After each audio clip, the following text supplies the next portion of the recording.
সম্পূর্ণ তার ক্লিন ইমেজের কারণে, তার শিক্ষার কারণে, সাধারণ মানুষের সাথে উনি মিশতে পারে এই কারণে, চাঁদাবাজের বিরুদ্ধে উনি এই কারণে।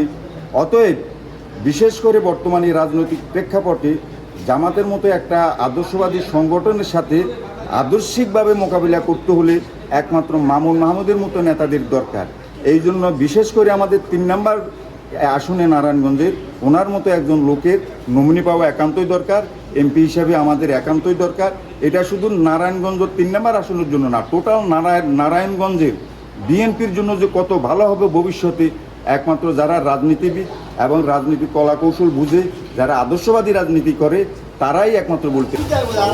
ভালোবাসা করে বিশ্বাসী যে মামুন ভাই একজন প্রিয় মানুষ, বিএনপির অন্যতম।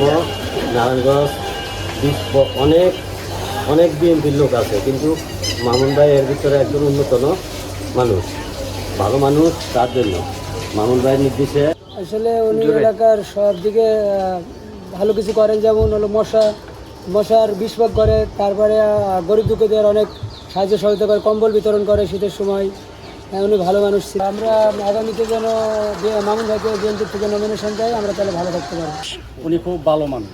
উনি আমাদের এই 10 নং ওয়ার্ডে অনেক কিছু বলেছেন, এবং নারায়ণগঞ্জ সভাপতি হওয়ার পরে করার পরে উনি অনেক নির্যাতন হয়েছে আগে, এরপরে ওনারা মারধর করা হয়েছে, অনেক কিছু করছে। আমাদের রোড গার্ড যেই রোড গাছ আছে, আমার এই যে ডিজিসি, এই রোড গাছের কাজ করছে, মশা নিয়ন্ত্রণ করছে, সন্ত্রাস মুক্ত আছে, মাদক মুক্ত আছে। উনি অনেক ভালো, উনি অনেক শিক্ষিত। আমরা চাই উনি নবীর সুন্দর। অধ্যাপক মামুন মাহমুদ বিচক্ষণ একজন লোক, শিক্ষিত লোক, খুব ঠান্ডা ব্রেনের লোক।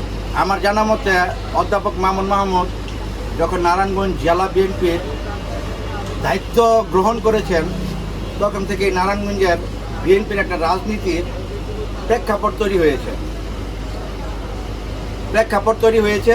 এই প্রেক্ষাপটে তার কাছে কোনো দুর্নীতি, সন্ত্রাসী, মাদকদ্রব্য ব্যবসায়ী, অসামাজিক কর্মকাণ্ডের সাথে যারা জড়িত তাদেরকে সে বিতাড়িত করেছেন।